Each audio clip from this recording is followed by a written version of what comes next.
Então, assim, ó, o que é o problema normal, anormal e patológico? Uma criança, quando nasce, é normal ela usar fralda. Até os 2 anos, 2 anos e meio, é normal uma criança usar Sim. fralda, né? Depois dos 3 anos e meio, aí vai depender muito da época que você tira a fralda, né? Porque aí depende também de se é verão, se é inverno. Tem algumas variantes lá no tirar a fralda. Mas, enfim, até 3 anos e meio é normal, é aceitável.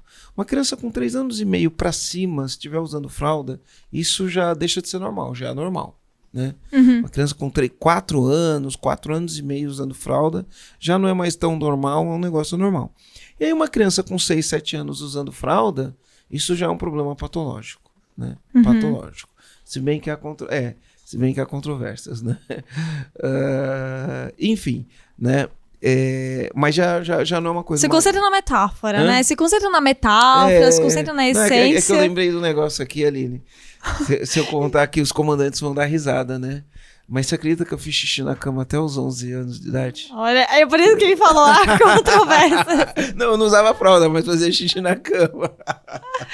Até Aí- os 11 anos de idade eu fiz xixi na cama. No caso, o Maçã deveria estar usando fralda até os 11.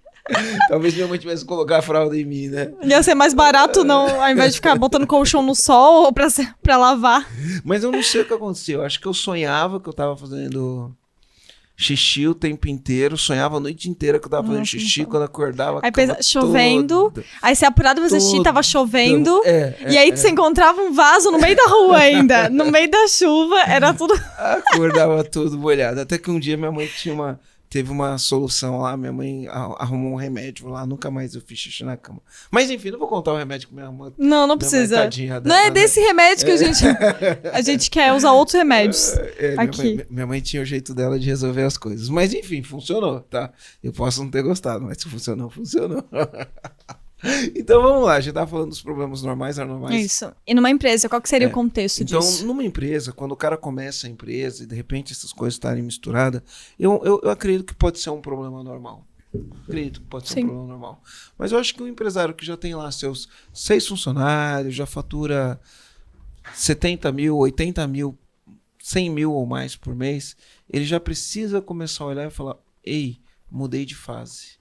E aí ele precisa começar a ficar um negócio um pouquinho mais profissional. Faz sentido? Eu me lembro de uma época, Aline, eu já contei essa história, enfim, eu conto essas histórias na imersão, eu já contei em um ou outro live que eu fiz.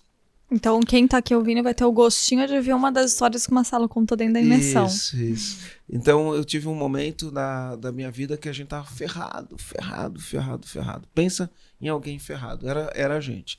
Devendo 6 meses de aluguel, com prestação de carro atrasada, enfim, com busca e apreensão no carro. E a gente trabalhava de segunda a segunda.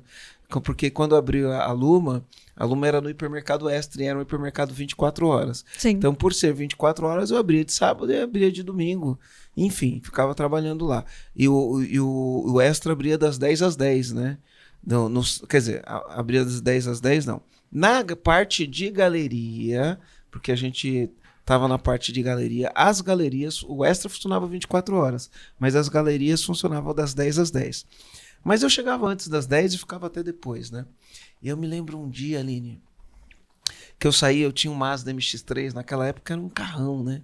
Mas eu pegava de manhã no carro assim, ó, batia na ignição, o carro fazia uma fumaça, Aline. Uma fumaça. Fazia uma fumaça danada, eu lembro dessa história. Aí beleza, aí de manhã o que eu fazia? Quando eu saía de casa, eu ia ali, abria o capô do carro e aí colocava a varetinha para ver o óleo, né? Uhum. Hoje os carros não fazem mais isso, mas naquela época fazia. E o óleo tava seco, não tinha uma gota. Beleza, e aquele dia eu tava sem dinheiro nenhum, ferrado. Fui trabalhar, cheguei no escritório 10 horas da manhã, eu parei o carro e fiquei das 10 até... Quando deu 5 horas da tarde, entrou uma pessoa lá e aí tirou, naquela época podia fazer isso, hoje não pode mais, né? A gente tirava cópia de livro. Uhum. E aí tirou cópia do livro inteiro. Tirei cópia do livro inteiro. Deu R$4,50, lembro até hoje. O óleo que eu usava para colocar no meu carro era um óleo chamado Don't Smoke. E aí, esse óleo custava R$10 cada garrafinha, né? Mas enfim, eu só tinha R$4,50. Aquele dia eu não tinha almoçado. Não tinha almoçado, porque eu não tinha um centavo no bolso. Não tinha almoçado, fiquei o dia inteiro no escritório. Entre as quase 6 horas, 5 horas da tarde, entra um casal lá, tirei cópia do livro, 4,50. Aí eu podia comer, eu podia colocar óleo no carro, porque senão ia travar o motor, né? Entrei dentro do Extra e comprei o óleo. Com aqueles 4,50 comprei o óleo. E aí eu comprei o óleo da F1 Master, do Ipiranga, não tô querendo fazer propaganda aqui, mas enfim, era aquele óleo que tinha, era o óleo que estava em promoção. Tá mais barato? Tava em promoção, era o que o meu dinheiro dava pra comprar. Eu comprei 3 litros de óleo, fui lá e coloquei óleo no carro, e nunca mais o carro fumou, né? Enfim, não sei o que aconteceu, aquele carro nunca mais fumou, arrumou o motor do carro, né? Mas enfim, essa história tem um outro contexto, um outro dia eu conto essa história, né? Mas o carro nunca mais fumou. Mas enfim, por que eu contei toda essa história? Porque você percebeu que eu peguei, naquele dia, eu peguei o dinheiro da empresa para pagar uma conta particular minha, que era o óleo do meu carro. Sim. Então isso é normal para um cara que está começando, está ali com algumas dificuldades e não sei o que. Isso é normal numa fase de vida. Mas uma empresa que já começa a ser um pouco mais profissional, você já tem, né, um tempo de casa, já atingiu o teu ponto de equilíbrio, né, a empresa já está mais organizada. Porque a gente vê isso acontecendo, pensa, né, quando você tem uma empresa que tem um dono, isso é uma coisa. Quando você tem uma empresa que tem 2 donos, isso é outra. Quando você tem uma empresa familiar, que tem pai, mãe, filho, não sei o quê. Se todo mundo for tratar o caixa da empresa desse jeito, isso é mais do que patológico, né? Uhum. Isso é mais do que patológico. Então, o que acaba acontecendo? É normal para quem está começando, começa sem ter todo o dinheiro para abrir empresa, começa com algumas dificuldades. Eu não estou falando que é aceitável, estou falando que é normal, né? Uhum. Quer dizer, é até esperado, né? Uhum. Que façam isso, mas não é certo, é errado fazer isso.